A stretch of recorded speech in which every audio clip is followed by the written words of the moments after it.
Amen.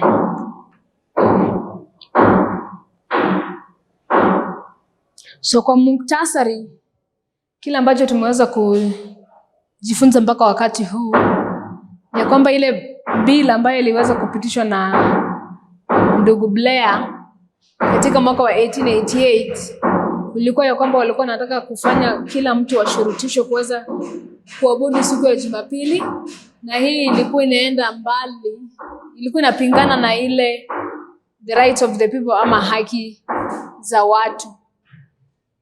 Na tukasema tukifika mwaka wa 1892 wanaleta mswada ya kwamba Marekani inatakana kuwa taifa la Kikristo ama Christian nation. So tunataka kwenda katika mwaka wa 1893, na kwa sababu hakuna nafasi katika sehemu ile, nitaweza kuandika katika sehemu hii.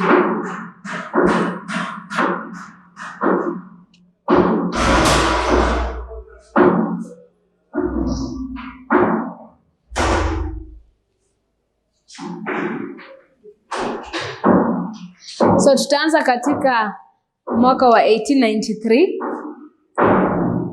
Na ukiangalia mwaka wa 1893 kuna kitu ambacho kinafanyika ambacho ni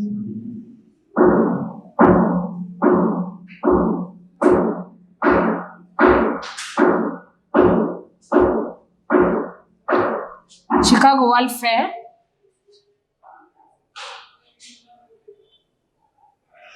Na ninataka tusome kutoka kwa nukuu moja ambayo imeweza kuandikwa na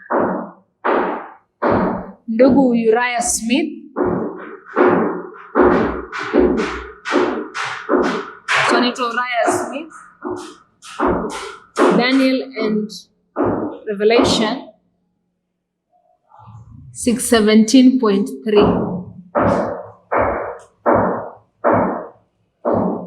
So imeweza kuandikwa na Uriah Smith, Daniel and Revelation 6:17.3. So itasema hivi kwa Kiingereza: In the summer of 1893, in the matter of closing the World's Fair on Sunday, the Congress of the United States in each house representatively did by define action exclude from its place the Sabbath of the fourth commandment, and did put in its place the Sunday of the Christian Sabbath, recognized and sustained by the national authority. So hii inatuambia kwamba katika mwaka wa 1893 kuna ile nukuu ambayo imewekwa katika bunge la serikali ya kwamba wanatakana kutoa siku ya Jumamosi kama siku ya kuweza kufungua soko hili la the World Trade Fair, lakini waweke siku ya Jumapili kama siku ya kuweza kufunguliwa.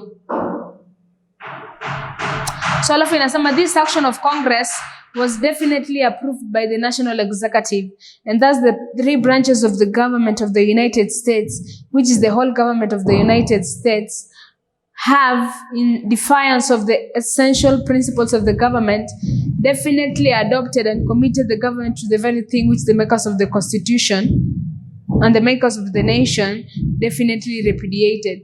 So anasema ya kwamba serikali wakisema ya kwamba siku ya Jumamosi itolewe kama siku ya kuweza kufungua soko hili, lakini siku ya Jumapili iweze kuwekwa, ni ya kwamba wana kashfu ile kazi ambayo iliweza kufanya na wale wakuu ambao walitengeneza katiba. So nukuu hiyo ambayo nilikuwa ninasoma, samahani, inatoka katika 1898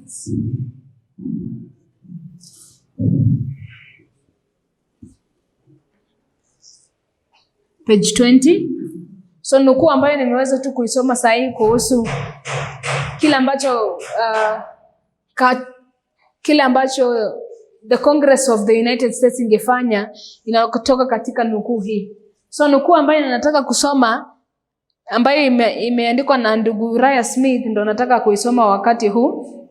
Alafu inasema, but alas, Congress has already turned its back on its sacred trust to fawn upon the church influence so rapidly rising. When the managers of the World Fair in 1893 in Chicago asked Congress for an appropriation of their behalf, churchmen brought their influence to bear upon the national legislators and induced them to make it a condition of the gift that the gates of the fair should be closed on Sunday. So Uriah Smith anatuambia kwamba kuna ule mvuto ambao kanisa iliweza kupea serikali, na mvuto huo ulikuwa unataka kuambia serikali ya kwamba milango ya soko hili linatakana kufungwa siku ya Jumapili, na linatakana kufungwa siku ya Jumapili kwa sababu walikuwa washapitisha mswada ya kwamba siku ya Jumapili ni siku takatifu ya kuweza kufanya maombi. Alafu inaendelea na kusema, in carrying this point, a most remarkable scene occurred. A senator called for a Bible and caused the clerk to read the fourth commandment of the Decalogue, whereupon grave statesmen argued and at length by vote decided that the day enjoined by the commandment as the Sabbath is Sunday. So kuna kitu ambacho pia kilifanyika katika wakati huu ambapo seneta mmoja aliweza kuuliza Biblia na akaweza kumpea yule katibu wa bunge aweze kusoma, na katika kusoma akaweza kueleza ya kwamba siku takatifu ambayo imeandikwa katika sheria ya 4 ya Biblia sio siku ya Jumamosi, lakini ni siku ya Jumapili. Kwa hivyo kama ile siku takatifu ambayo imeandikwa katika sheria ya 4 ni siku ya Jumapili, kwa hivyo wakitaka kuitunza siku takatifu ni kuweza kuhakikisha ya kwamba milango ya soko hili haliwezi kufunguliwa siku ya Jumapili, lakini inaweza kufunguliwa siku ya Jumamosi. So mswada huu unaendelea kwa karatasi kadhaa ama in several pages ambazo siwezi taka kuzisoma kwa sababu ya muda, lakini inajaribu kutueleza ya kwamba katika wakati huu in 1893 the Chicago World Fair kazi yake ilikuwa kuhakikisha ya kwamba siku ya Jumapili imeweza kupewa ile heshima ambayo inatakikana kama siku takatifu ya kuweza kufanya maombi. So nitaweza kusoma nukuu nyingine ya mwisho.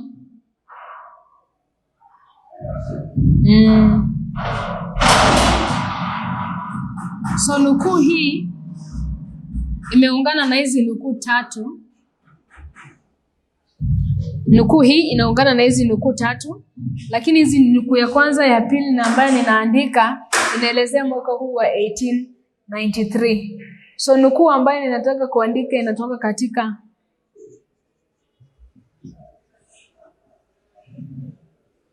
Septemba 1 mwaka wa 1892, ambayo imeandikwa na A.T. Jones.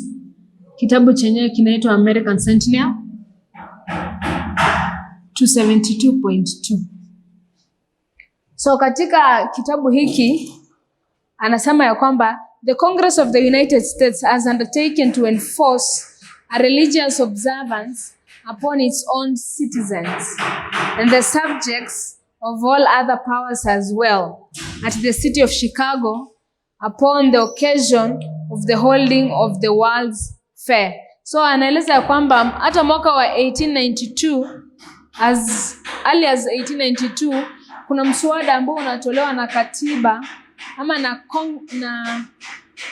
the Congress of the United States ya kwamba waweza kuhakikisha ya kwamba mswada wa dini umewekwa kwa watu wote, na watu wanatakiwa kuhakikisha ya kwamba wanapumzika siku ya Jumapili kulingana na the Chicago World Fair iweze kufungwa, watu waweze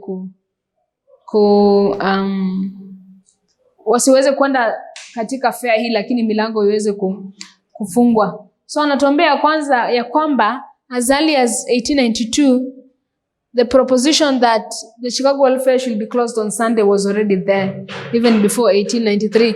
Lakini ikifika 1983 hapo ndio misingi ya kuweza kuhakikisha ya kwamba milango ya Chicago World Fair imeweza kufungwa. So wale ambao walikuhusiana kuweza kuleta mswada huu katika bunge ni the Protestants of the United States.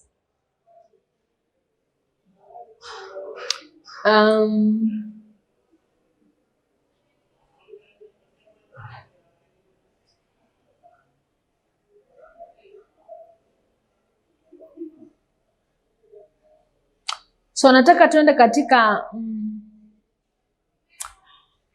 jambo lingine la mwisho kabla hatujamaliza historia hii.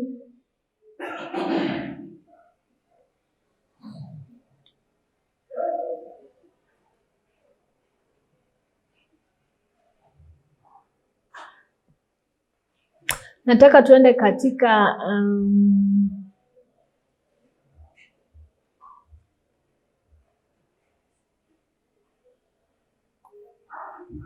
mwaka wa 1898.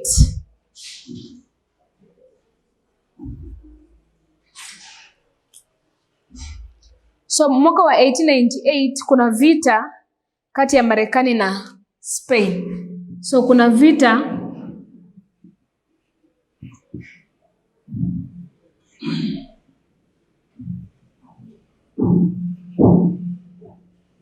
kati ya Marekani na Spain. Spain kwa Kiswahili sijui inaitwa nini? Uhispania. Okay. So kuna vita kati ya Marekani na Uhispania. Na vita hivi ile movement ya NRM walikuwa na, they had some connection to it. Walikuwa na muungano katika vita hivi.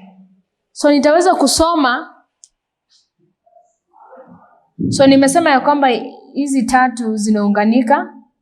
So nitasoma ya mwisho katika 1898 ambayo inatoka katika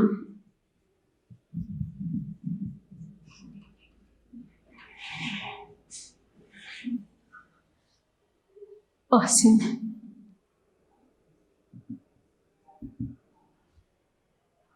.4.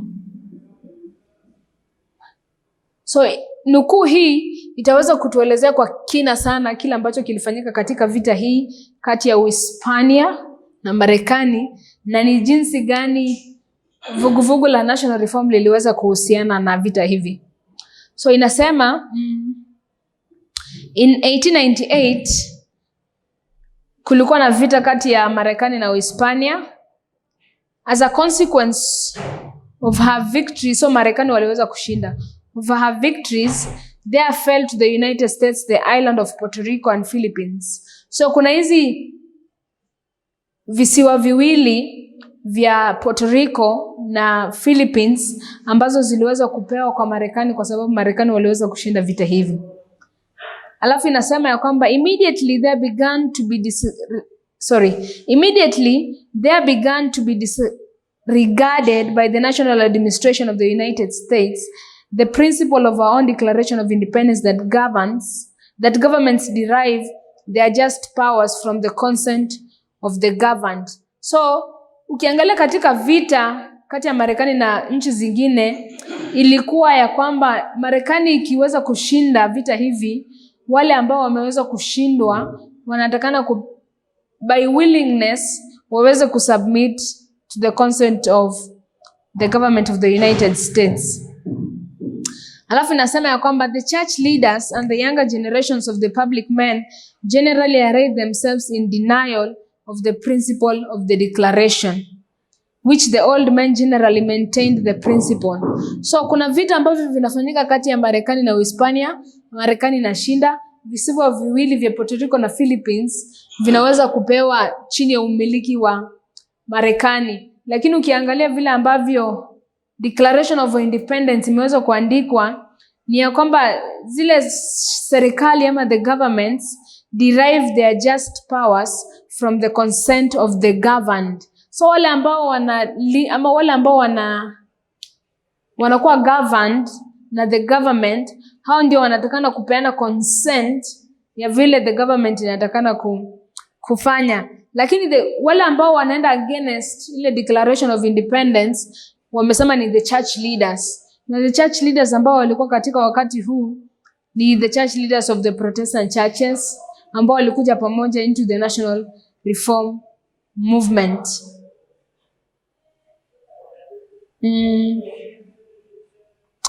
Pia unaweza soma 862.1.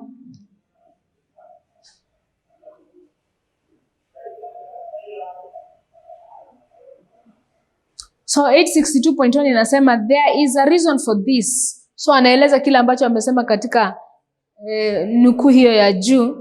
For 35 years up to 1989, na ukiangalia 35 years nyuma ya 1989 itakupeleka mpaka around 1863. So Eti Jones anakutoa hapa 1989 na 1898, anakuambia miaka 35 nyuma ya hiyo the National Reform Movement iliungana pamoja na serikali ili kuweza kuhakikisha ya kwamba serikali imeweza kuwa a Christian nation. So inasema there is a reason for this. For 35 years up to 1898, so ni 1863 to 1898, the National Reform combined had its agents traveling throughout the length and breadth of the land, diligently teaching its principles which are antagonistic to the principles of the nation. So anasema that for 35 years ambayo tulianzia hapa since 1863 ikielekea mbele, movement ambayo imekuwa hapo ni the National Reform Movement, na movement hii imejaribu kufunza its principles ambazo these principles iko antagonistic to the principles of the nation, which is the constitution. Alafu inasema ya kwamba these agents have unquestioned entry into the academics and colleges of the whole country. They have been prominent on the programs of the Chautauqua Assembly. They have had the sympathy and support of the churches and of religious and temperance organizations everywhere.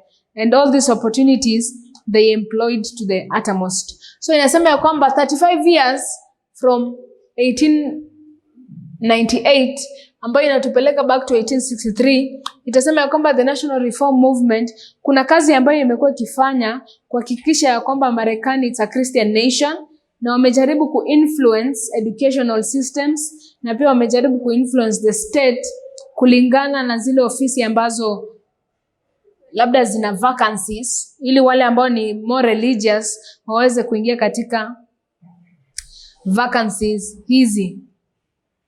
Alafu anaendelea na kusema, and now those who are the younger generation of public men of today were the boys in the academics and colleges of the country 20 and 30 years ago. So anasema ukiangalia katika 20 and 30 years ago, wale ambao ni wakuu ama wale ambao wamekuwa machua katika historia hii, hawa ni wale ambao walikuwa katika colleges hizi for the past 35 years. So wale ambao wamekuwa machua katika mwaka huu, hao ni wale ambao walipata mafunzo ya the National Reform Movement ya kwamba Marekani imewekwa kwa misingi ya Kikristo. So itakuwa rahisi sana wao kuweza kuambiwa ya kwamba mswada huu wa Kikristo tunataka upite katika serikali, na itakuwa rahisi kwao kuweza kupitisha mswada huu. So anasema ya kwamba yale ambayo ile influence ya Waprotestanti ya kuvunja sheria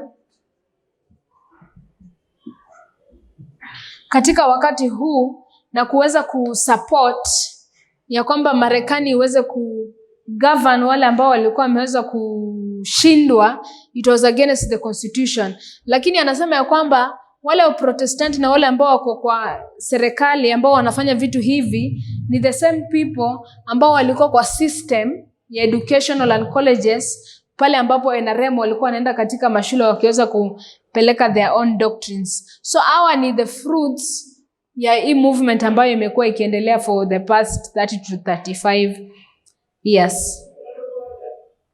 So wakati huu nataka tuweze kufanya muktasari kwa yale ambayo tumeyazungumzia, kwa sababu tumejaribu kuelezea historia ya vile National Reform Movement imeweza kufanya kazi yake katika wakati huu, na ni jinsi gani waliweza kupitisha sheria ya Jumapili, ama ni jinsi gani sheria ya Jumapili iliweza kuonekana katika wakati huu. So nitaweza kufanya kwa muktasari ili tuweze kukamilisha jambo hili, na katika darasa lingine tutakuja kufanya application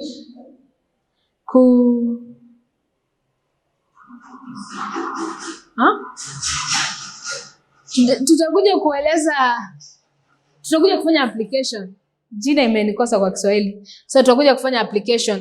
Na application ambayo tutafanya ni kuhusu kitabu ambacho tulikuwa tumesoma 1SG, kuhusu utumwa, slavery. Tutakuja pia kufanya application ya yale ambayo tumesoma katika kitabu cha Pambano Kuu ama The Great Controversy. Ndivyo tuweze kujiuliza katika wakati wetu, je, asili ya sheria ya Jumapili inaonekanaje na ni nani anahusishwa katika kupitisha sheria ya Jumapili katika wakati wetu. So hii ni maswali mawili tumekuwa tukijiuliza tangu tuanze. How does the Sunday law look like, and who is involved in passing the Sunday law? So tumesema ya kwamba kitabu cha Pambano Kuu, The Great Controversy, vile ambavyo kimeandikwa na Dada White, intention yake ilikuwa kuhakikisha ya kwamba Yesu angekuja in the soon future, ama in the eminent future. Na the eminent future, Dada White anapoandika kitabu hiki mwaka wa 1888, anatarajia kwamba Kristo angekuja around 1890s, ikienda sana 1900s. So kama Yesu angekuja mwaka wa 1900, ambayo ilikuwa kigezo cha kitabu cha Great Controversy, ingemaanisha ya kwamba kungekuwa na kufungwa kwa mlango wa rehema, kungekuwa na sheria ya Jumapili, na kungekuwa pia kupeana wa ile kilio kikuu, the loud cry, ambayo ingepeana kwa dunia waweze kukuja kanisani. Lakini tunajua ya kwamba ile historia ya 1850 to 1863 ilikuwa historia ya kuanguka, ama ilikuwa a failed history. So hii historia ilikuwa inatakikana kukuja kutengeneza vile vitu ambavyo viliweza kuanguka in the year 1850-1863. Lakini pia tukiangalia katika wakati huu, the National Reform Movement ambayo inatengenezwa katika mwaka wa 1863 imeweka mizizi yake ndani sana katika serikali. Ni vigumu kuweza kutofautisha kazi ya serikali na kazi ya kanisa. So tukasema ya kwamba wale ambao wanapitisha sheria ya Jumapili katika historia hii ya 1888 ni wale ambao wanaitwa the National Reform Movement. So kungekuwa na kufungwa kwa mlango wa rehema, alafu kungekuwa na kukuja kwa Yesu mara ya pili, alafu 1888, alafu hizi waymark mbili. So hii line yetu iko na 5 waymarks and 4 dispensations, na waymarks 5 ni hii ya kwanza, hii ya pili, hii ya tatu, hii ya 4 na hii ya 5. Lakini tumejaribu kueleza ni vipi hii waymark ya katikati ambayo ni waymark ya the Sunday law iliweza kuonekana. Kwa hivyo tukajiuliza ni wapi ilianzia. So ndio kwa maana tukakuja kuanzia hapa mwaka wa 1863. Tukasema in the year 1872 state officials walikuwa wanatakana kuembrace Christianity. In case wangetaka kuvai for any public office, lazima wangekuwa na they should lean to religion. Tukasema ya kwamba in 1876 kulikuwa na mswada wa kuweza kuanzisha religion in public schools, na ya kwamba Christianity ama religion, dini ya Kikristo, ndio ilikuwa inatakana kufunzwa kama somo katika shule za kiserikali, public schools.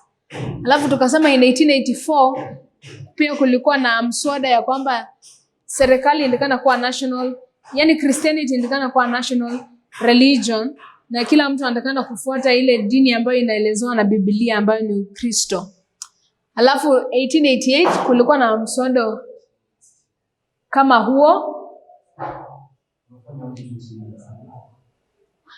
mswada kama huo. Ikifika mwaka wa 1886 kulikuwa government ama ile serikali ya Marekani iliweza kusupport the national reform movement kupitia the revenue of the people. Na vile ambavyo constitution imeweza kuandikwa ni ya kwamba serikali haitakikani kutumia the revenue of the people kujaribu kusaidia the churches, because the churches wako separate na the state. So tukaweza kusoma I think from hizi quotes mbili ambazo zilikuwa zinaeleza kwamba ni vibaya wale watu ambao wako katika serikali waweze kutumia pesa za watu ili kuweza kujaribu kusupport the church. So waliweza kusupport church na tulisema waliweza kusupport schools. So wana support kanisa ili waweze kuleta watu wengi waweze kujua vitu ambavyo wanafunza, lakini pia waliweza kusupport schools through kujaribu kusupport religious teachers ambao walikuwa wanafunza religious subjects, ambao walikuwa wanafunza somo la dini. Ndio maana pia tukaenda mwaka wa 1888 ambapo kulikuwa na Sunday law. So tukasema ya kwamba the National Reform Movement kazi yao imejaribu kuleta Ukristo ama dini ndani ya state ili walete church and state together. Na tukasema ya kwamba hii ilikuwa in its climax in the mwaka wa 1888 through the Blair Bill. Na tulisema ya kwamba Blair Bill alikuwa anataka kupitisha Sunday as the religious day of worship, na kila mtu alikuwa anapaswa kuweza kupumzika siku ya Jumapili. Lakini tukasema ya kwamba kulikuwa na mvutano kati ya Senator Blair na A.T. Jones. Na tunajua kwamba A.T. Jones alikuwa mmoja wa wale mapioneer ambao walianzisha kanisa la Kiadventista, ambao wanaamini ya kwamba the fourth commandment inazungumza about the Saturday Sabbath, si the Sunday Sabbath. Alafu sasa tukasema ukikuja katika nukuu hizi 4 zinaeleza kuhusu the year 1888.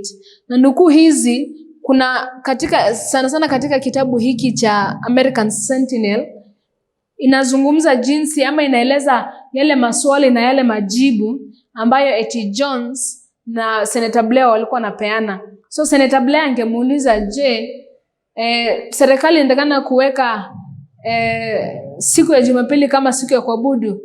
A.T. Jones anamwambia hapana, kwa sababu itakuwa ikienda against the rights of the people ama the constitution vile imeandikwa. Alafu Blair anamuuliza, je, na tukiweka Sabbath issue ama ikuwe Sabbath day, utakuwa na tofauti, utakuwa na miswada ya tofauti? Akasema ndio, nitakuwa na miswada ya tofauti kwa sababu serikali haitakani kujileta pamoja na kanisa ili kuweza kuhujumu kundi la watu wachache. Kuoppress ni kuhujumu. Kuoppress, kunyanyasa wale watu wachache. So ukiangalia A.T. Jones vile alikuwa anasema ni kwamba hakutakikani kuwa na Sabbath day ama hakutakikani kuwa na Sunday.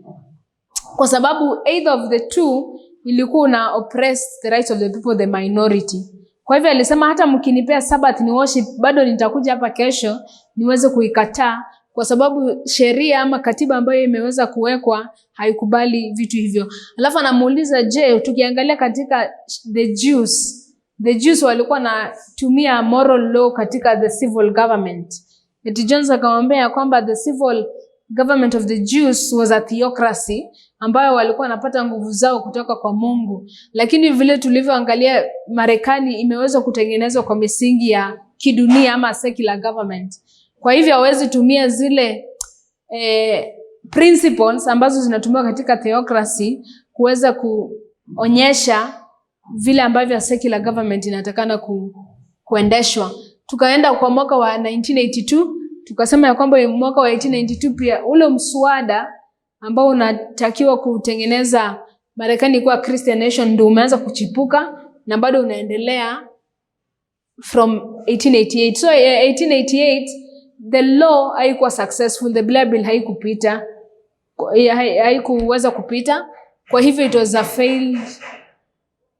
failed history.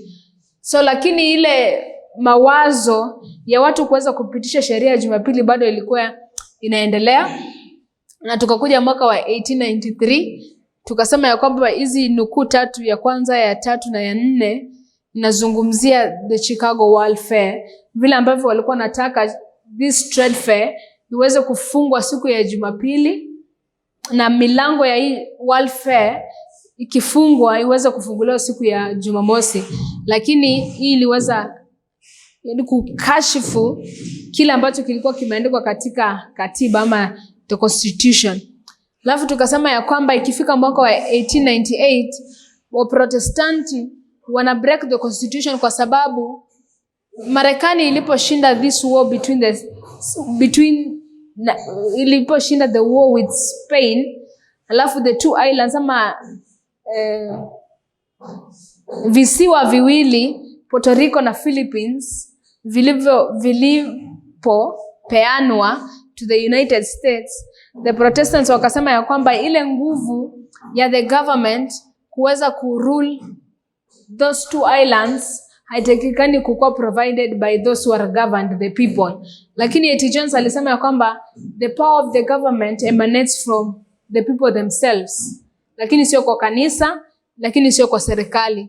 So Waprotestanti wanapokubaliana ama wanaposupport na kwamba Marekani wanatakana kurule ama kuenda kuoversee ama kugovern the two islands Puerto Rico na Philippines ambazo walishinda katika this war, wana break the constitution kwa sababu constitution inapeana ile the power of the government yenye ina emanate from the people who are being governed. So wale ambao wanakuwa governed wakikataa ya kwamba tusiende mkondo fulani, serikali inatakana kufanya nini? Kufuata. Lakini serikali haitakani kukuwa na ile mawazo yake peke yake. So tukishaeleza historia hii, tukasema ya kwamba vile ambavyo sheria ya Jumapili ingeonekana katika wakati huu ni kuhusu hii sheria ya Jumapili ambayo ingetokelezea. Lakini hii sheria ya Jumapili, kile ambacho kilikuwa the core foundation of laying this Sunday law in place was that it was defying the rights of the people. So kile kiini cha kuweza kutengeneza hii Sunday law ilikuwa kuweza kupinga ile haki ya wanyonge ambayo imewekwa katika katiba ya Marekani. So wale ambao wangepitisha sheria ya Jumapili katika wakati huu ni the Protestants. So Protestanti walitumika kwa a great force, sijui nisemaje. The Protestants were the great force wenye wangepitisha the Sunday law in the year 1888. Kwa sababu tulisema the papacy ama upapa ulipopata jeraha la mauti 1798 lazima ichukue wakati until it resurrect ipate power. Lakini even in 1888 wale ambao walikuwa na nguvu si upapa, lakini ni nani? Uprotestanti. So kama kungekuwa na sheria ya Jumapili ambayo ingepita mwaka wa 1888, wale ambao wangekuwa responsible kupitisha this bill ama this Sunday law ingekuwa the Protestant churches. So Waprotestanti wanapitisha sheria ya Jumapili katika wakati huu. Waprotestanti wanapitisha sheria ya Jumapili katika mwaka wa 1850 kwa sababu the papacy is still dead ama bado haja resurrect. Kwa hivyo tukaeleza ya kwamba kuna ile uungano wa karibu katika kanisa la upapa na Protestanti. Upapa kitu chao ambacho wanataka kufanya ni kuhakikisha ya kwamba dini la Ukristo limeweza kuwekwa kwa mataifa yote ambayo upapa inatumikia ama ina rule. Na pia Uprotestanti wanataka kuweka ya kwamba all those states in the United States lazima wakuwe na Christian affiliation ama Christianity ikuwe the national religion. So kutumia hizi historia mbili ambazo ni historia za kiasili, lazima tulete zile vitu zote ambazo tumeweza kuzisoma katika historia hii yetu ya nini?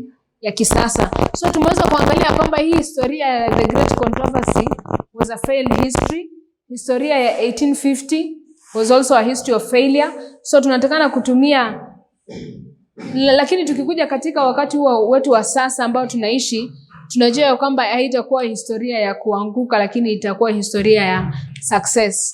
Lakini pia tena tukasema lazima ile yenye tulifanya kuhusu slavery ikuwa natural story, na pia hii itakuwa hadithi ya asili ama natural story, kuweza kueleza hadithi ya kiroho ama the spiritual story ambayo tunatakana kujifunza wakati huu wa sasa.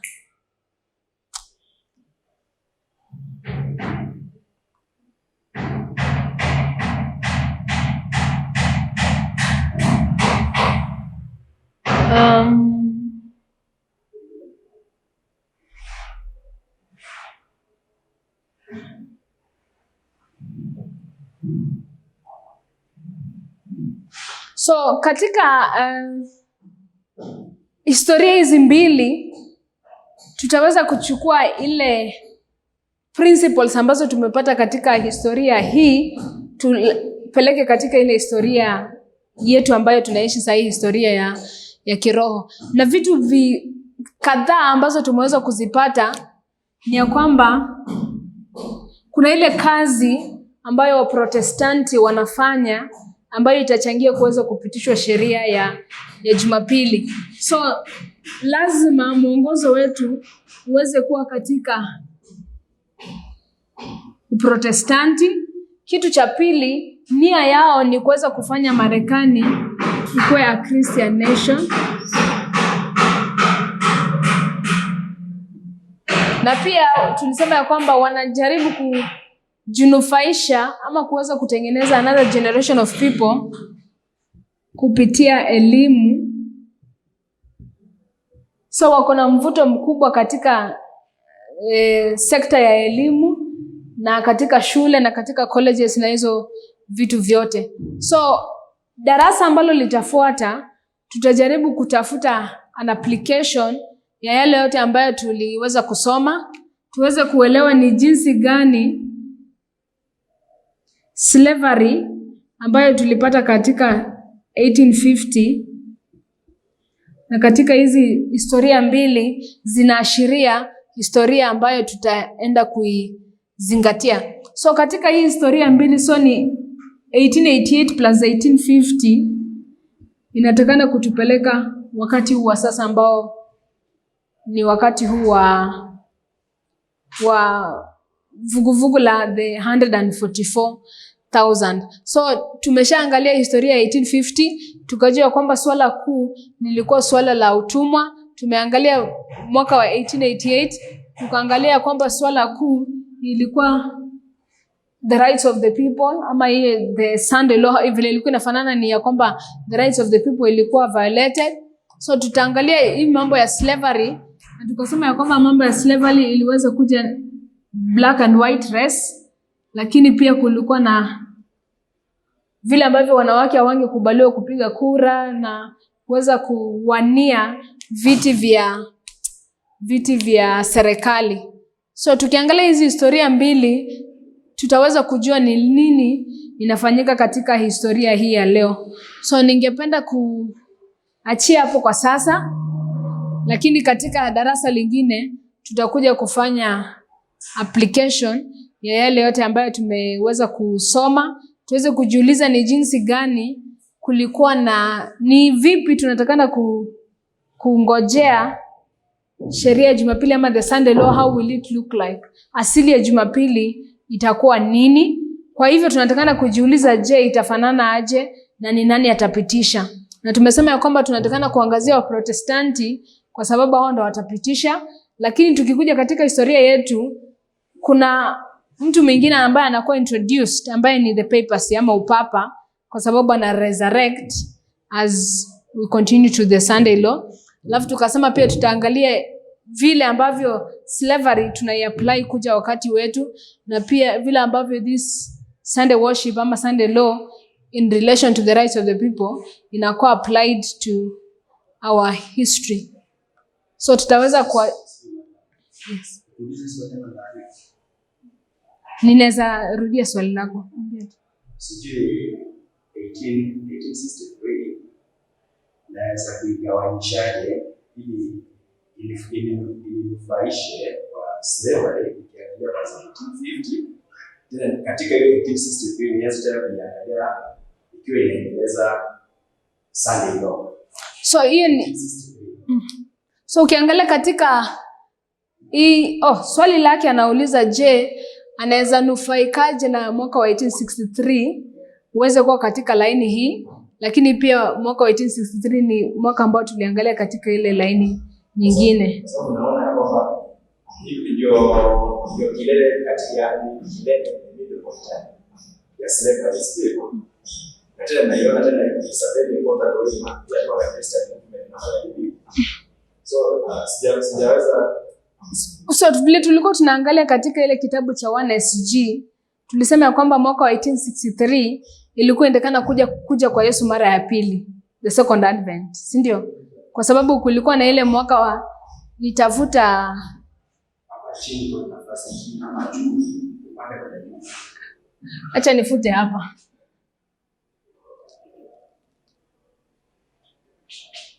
So tuliweza kusema ya kwamba kulikuwa na mwaka wa 1798,